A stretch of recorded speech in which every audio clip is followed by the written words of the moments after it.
Guardians.com. The Guardians of Metal are here with Michael and Russell from Symphony X. How you guys doing? Good, man. What's up? Not much, not much. So Iconoclast will be released in June through Nuclear Blast Records. Can you tell me what the fans are going to expect with the new album, let's say, compared to the last one, Paradise Lost? I mean, musically it's pretty similar. You know, every album we try to do something a little different, you know. With Paradise Lost, it was just by doing the Milton theme and the good and evil and the heaven and hell kind of thing. You know, it was a little darker maybe, the riffs were a little darker. Even some of the orchestrations were in that vein, just to make it fit, you know. And then with this record, the music, the style is pretty much the same, it's still heavy. But we were looking to do something like as a theme or just some kind of different direction, something that we could add to the music that would make it a little cooler, a little different. Yeah. And we started talking about this man versus machine kind of thing, or maybe a more technology or machine kind of a vibe. So, you know, we had some basic riffs and some basic song ideas, and just started to incorporate some maybe different textures, like thinking like these kind of underlying machine textures and metals clanking and something just a little different. And that's pretty much, I think, the big difference. Yeah. Big difference. Yeah. So you guys been playing some of the new tracks off the new album. So how have the fans been reacting to the new tracks you've been playing? The reaction's great. Yeah, really good. And we've had a fun time with the fans, showing them the new songs, and it's been a really kick-ass response, I gotta say. You know, most of the time when you play something new and people don't know it, you're always a little apprehensive about what that reaction's gonna be. We've been very fortunate that the material that we have presented to the audience has been received very well. It's very strong, and it's just the tip of the iceberg, really, for this album. We've now that there's some digital downloads available of these tracks, more people are familiar with it, which adds to the appeal when we play them on this tour now. Yeah, you guys released 2 singles, right? Dehumanized and End of Innocence. End of Innocence being first, and then Dehumanized was the second one, and it's great. I mean, in Europe, no one heard it, and they were really going for it. And here in the States, it's been the same sort of thing early on in the tour. Now that the songs have been out, it's the reaction. I think it was two good songs to pick too. You know? Yeah, they're just, you know. I mean, for Symphony X, these songs don't take a lot for you to catch. You know, I mean, they're pretty easy and very accessible to the listener on the first listen. So I mean, we just been focusing a lot more on just writing more. I wouldn't say, you know, accessible songs. We've just been writing better songs. Yeah. So I mean, you guys have worked, you know, together in the past on previous albums. So what was the difference, you know, doing this album compared to last albums when you guys were writing and collaborating? Not a lot. No? I mean, it was the same thing, pretty much. You know, he gets the music together, and then, you know, we get together, me and him eventually, and start to figure out what the fuck's gonna happen. With these songs. Yeah, but from previous records, I think over the last maybe 3 albums, like just more fine tuning. Yeah. You know, fine tuning the songs, and we both knew what we wanted out of this record. So, and we both knew what it had to be. He knew what it had to be musically. I knew what it had to be lyrically and with the singing. And we both had an expectation for this that we knew we had to meet. And so, you know, that's just how it went down. But the process really didn't change too much. In the way that we worked. You know, so that was pretty much the same. The content, of course, is different, and the motivation is a lot different on this record than on the past album. But sonically, we just wanted to take the next step from the last record, and we revisited a lot of older Symphony X sort of staples, as you would say, and incorporating some new industrial sound, texturing, things like this that is a fresh thing for the band. So the challenge on this record was, you know, something old, something new. Last one was something good, something evil. This one's something old, something new. You know, and it's more of a current theme, not so you know, not so heavy in the mythological sort of or you know epic literature. Paradise Lost that too. No, it's definitely not. at all. So it's a lot more intense and a lot more aggressive at times. Were you guys sort of thinking that? Because once Paradise Lost was done, were you guys sort of in your mind, well, let's do a second one, or you just went toward? No, yeah. No. Nah. Usually it's just like start fresh, try to find that thing, that direction to go. And I think if the albums were released in a shorter time frame, then you would maybe have some similarities. But because we do have so much time between releases, Paradise Lost really, was 2007, right? Yeah, they really do have their own identity because of the gap in time, which is good for the art of the music. But you know, it's definitely difficult to get back out and start touring and rebuilding momentum when you have such gaps. But we just seem to resurrect ourselves every time, luckily. So like, is there a special song or group of songs that hold that you really like off the new album? Either, let's say, when you were writing it, you're like, wow, this is a great song. yeah, I mean, for me, my song, I think, just by the way that this album came about, there was a couple months I spent with just basic riffs and ideas and trying to get it together, and a lot of that stuff was similar, maybe to Paradise Lost or The Odyssey. And then we started talking about this Man versus Machine, and I went back to some of these ideas and was noodling around with putting in these textures and making it a little more mechanical. And then once like that started to feel right, you know, and you start to become inspired by that. The song Iconoclast, I think I wrote it like in a day. Yeah, the very first track. And it just happened. And I remember I sent it to you. Remember, I made an MP3 and I'm like, hey man, I think this Machine thing would be really cool. And you know, and he called me later and whatever he said, don't change it, don't change anything. Yeah, no, don't touch it. It's just perfect the way it is. Yeah, I said don't change anything, and it's got to go first. Okay. Yeah, I was not into that at all. Yeah, it's sort of my next question is. And it's a beautiful. But you were thing. right. No, yeah. And obviously you named the album Iconoclast, and that's probably why, right? Because I was going to ask you why not name it Dehumanize or Prometheus or any of the other tracks, but you chose Iconoclast. Yeah. Because that was the sort of the staple. That's. Yeah. I mean, for me, that was when like it felt like, okay, this is where we're going with this. Yeah. You know, that's like when it all came together and it happened quick. You know, and it just felt like, yeah, this is cool. Let's do this. Let's continue on with this. So that's mine. I mean, I don't know if you got cooking. Oh gosh, I would have to say "Children of a Faceless God" for me, only because that song started out as a total train wreck. What a train wreck! God, man. In which way? Just writing and recording. That was like one of the ones parts. we first kind of dove into. Yeah. And it was just a total shit fest, man. We wasted. You never wasting time when you're working, but you know, when you're working on something and it's like, yeah, you know, it's got to be like this. When you start saying it's got to be like this, you've already fucked up. Yeah, and you're just trying too hard. You've already fucked up. Yeah. No, it's got to be like this. This is what we do, man. You know, and then like, so you know. 10 pages of lyrics later and fucking 40 verses. I'm like, you know, dude, I'm never gonna remember all this. You know, it's like the way the structuring of the parts were going. It's like we had done all this work for a couple of weeks on this song and came back later and just looked that was at one it of the and said, first ones though too, right? It was the first one. Yeah, it was so just like it was. this one. This is How long shit. did it take you, like, for you guys to nail it? Oh, it took a couple weeks. It took a couple weeks. Yeah, just to get it right. But and I think only because it was that first song, one, and you know, you're kind of searching. And then the beauty of it is like, you know, when it came out finally, you know, the way it did, it was wow, it was something. You know, it's like this is a good song. So it's like, you know, sometimes they come easy, sometimes they don't. It was a bit of a bummer out of the gate to have such a hurdle to get over.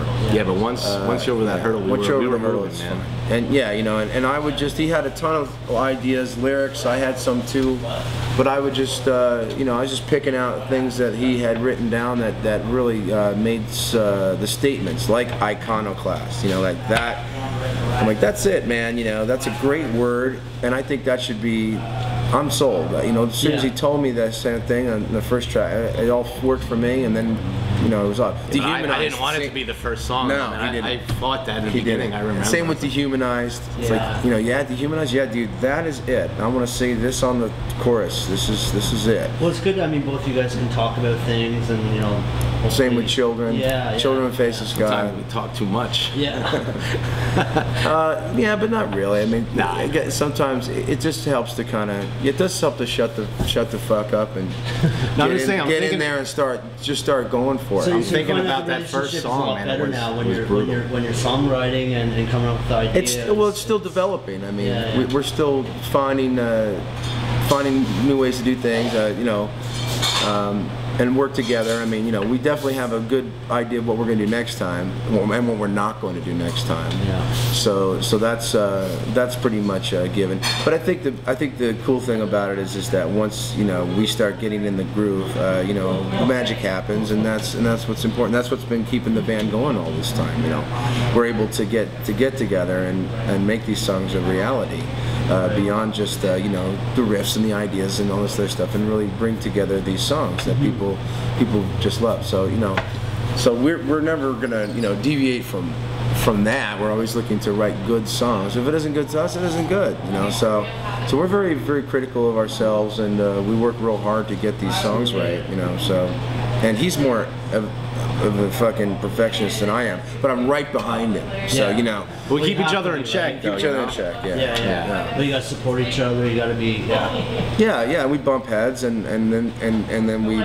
But when we both know it's good, we know it's good. So next, moving on. Rose is fine. Moving on.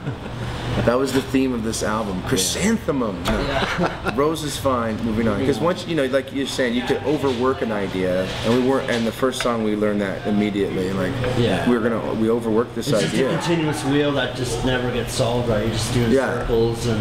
Yeah, and it's frustrating, and it's depressing, and it just brings the whole process to a screeching halt. You're hoping that every song isn't going to be like this. Oh you know? God! Yeah. Anyway, when things like that happen and people pass away that you care about a lot, you know, for me anyway, I kind of close up the gates and start to deal with it, you know, internally.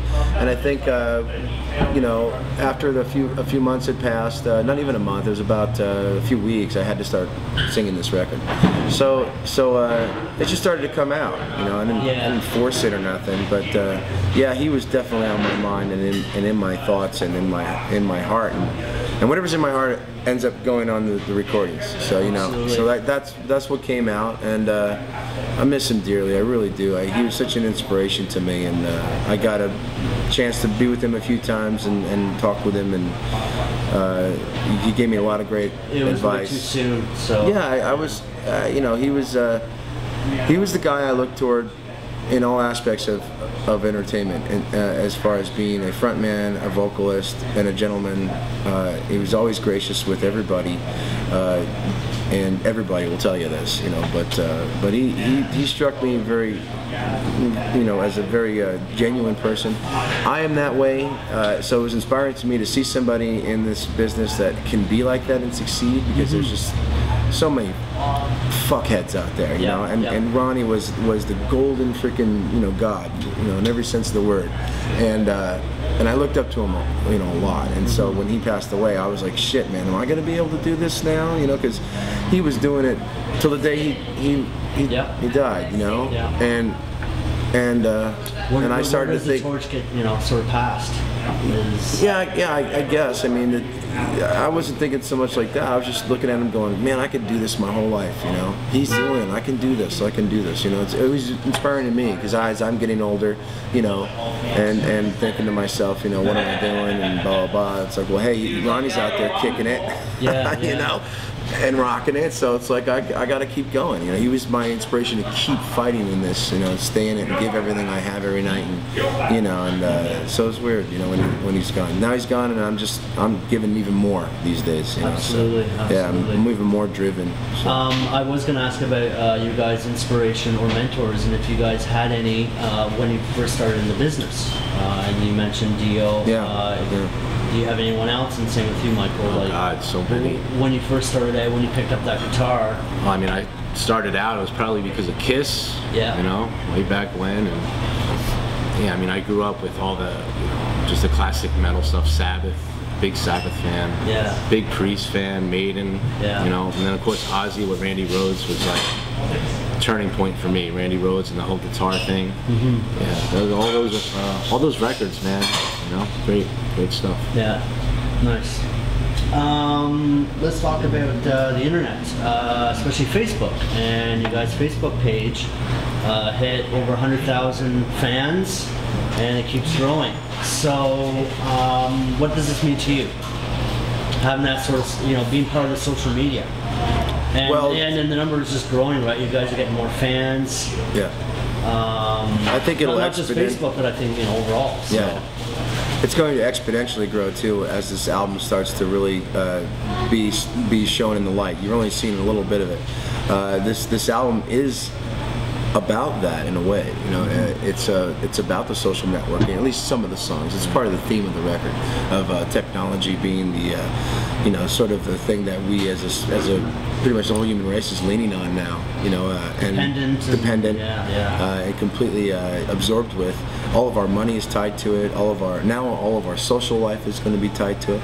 And you know, you hear the good and bad stories of all that. You know, where kids are, you know, going to school, like high school and stuff like this, and you know, and it turns out that somebody puts on there that so and so's gay or their sexual preference. It's the bully type thing, yeah. Yeah, and then they go ahead and, you know, they're so like, they're not just embarrassed at their school, they're embarrassed in front of the whole world. And so, you know, people, you know, don't realize that when, you know, they realize it because they're young and they're in that. That's their whole life, you know, is that space of time. And it was like that, you know, when we forget, when we grow out of that phase of your life, you know, and because you know, past high school, the world just gets bigger and better and cooler, and you know, you're out there experiencing everything. But in that little microcosm of time, that's everything you know, and everyone you know, and everything you love. It's your first experience in the social network of real life, and then you add this component to it, and these kids have committed suicide because of these things. They're so embarrassed by the actions of these other individuals who are not responsible enough to wield such power. You know? Yeah, absolutely. And unfortunately the results are tragic, and we focus on some of that in the music and make comment on it about what you can and cannot do in that realm. But you know, as far as obviously as far as an outlet for us to get to our fan base and to get people turned on to our music, it's a beautiful thing. You know, when used in the right way, it's like anything else. You know, it's like, you know, it's epic in its own way, right? It's like this amazing, you know, power that if you use it in a good way, it's great. If you use it in a bad way, it's totally evil. It's ugly. Yeah. It's totally evil. Yeah, I mean, we couldn't even do these records the way we do them without the technology. Yeah, we use the technology that's available in order to produce the music that you're hearing. You know, so it's a totally new world out there. I mean, we haven't worked on tape and fucking. Not even just the actual recording, 10, just 15 the years, samples, the orchestra, yeah, right. everything's state of the art. You know? Yeah, with analog emulation and you know, state of the art stuff. That's some really high bands are tech. going back to analog, right? Because they want that analog sound. We end up getting it anyway. I mean, you know, it's just really. Me and him aren't. We're not in that world. We don't believe that crap. But analog is always going to be best. But you know, there's enough good algorithms that can reproduce the analog, you know, sound. That's close enough, because once you pipe it all down to 16-bit per CD. But if even that, if even that, the MP3, everybody's got their MP3s. Yeah, MP3s. Once everything gets compressed to high hell, it's like, who the hell? It's about the song. I mean. Yes. You know, sonically, a good song. Good song's a good song. No matter what. You know, no matter what. I mean, you know, you think the Kinks, you know, some good cared about, girl, I want to be with you all of the time. Hey man, this is an analog. The fuck? You know, it's like if they had a choice back in those days, they probably would be doing the same thing we're doing. That's just It's highest standard of recording, convenience. You don't have to wait for the pre-roll to fucking, you know, hit a take again. Let's go. The creativity just doesn't get interrupted by the medium that you're working on. Well, so it opens up a lot of doors, right? Yeah. As far as creativity. Yeah. Definitely with the creative but sometimes aspect. it gets overblown. Well, you can get lost in it because you're just too micro analyzing everything, and you're trying to get everything too perfect. Whereas in the old days, you kind of had to let it slide. So now we figured out, well, let's Rose is fine. Yeah, no, I think now we know when it's good enough and not to overdo it. Yeah, and then you can, because when you listen a few days later or whatever, you're like, that's a great fucking take right there. That's a good song. So last question, you guys are doing this tour, and then you guys are going to go back on the road later in the year. Do South America. Right after you guys going to come back to North America. Since we're we're down here in Portland, but I come from Vancouver, BC, and we would love to have you guys up in Western Canada. And I know you guys do Eastern Canada. Are there any plans to do, let's say, Calgary, Edmonton, Vancouver for the new tour? At the moment, no. But that doesn't mean that we wouldn't entertain the idea. It's really about the promoters in that area. If they want to buy the show, then then we'll go. I mean, we have to make sure that it's feasible for us to go up there. With the gas prices the way they are, and border and whatnot. The border doesn't bother us. We're not that kind of a band. We're are we? We're at least they get across the border. Some bands just can't make it across. We make sure that we don't have no problem. No, we used to hire a lot of pirates, but we still got a couple here and there, but not as bad as it used to be, where we would have trouble at the border with guys with guys with infamous pasts. Let's put it that way. Wink, wink, nudge, nudge. Yeah, wink, wink, nudge, nudge. So I mean, so we got a really good crew on this run, and love to keep these guys and keep this particular crew we have is probably one of the best crews we've ever had, I think. Everyone's very talented at their position, at their job, and it was weird because this tour started and it felt like we'd already been out for a year. Like we had no starting problems really. I mean, it was the first time ever that we'd ever been out, and everyone was like, "Wow, it feels like we've been out already for a month." Like really strange. Right back into it. Right at it. So it was really cool. So we would like to go up to the Western Canada to get back to your question, and if we can go, we will go. We really don't know what we're going to do on this next run, to be quite honest with you, because we kind of want to see when the album drops what's going to happen. We want to put together a really cool show. That's the goal right now. Whether or not we would do an evening with in select cities in order to facilitate a larger production is something that we're talking about now. Whether or not we would do the same. It's in the air right now, so. Yeah, I mean, you do the club circuit thing, and you're playing everywhere, big and small, just because that's just the best way to do it to be successful, have a successful run. But we're kind of thinking maybe now it's time to give the fans something more, and maybe do less places, but have the budgets to do bigger productions and a better show. So that's what we're talking about doing now. So we'll see. But right now we're waiting to see what Iconoclast does, and Nuclear Blast is very enthusiastic about it. And you guys are behind a great label. Yeah, they have a good plan for us, and we're ready to take whatever comes our way. Absolutely. So. Okay, guys. Thanks a lot. Thanks, man. All right. Cheers. Cheers.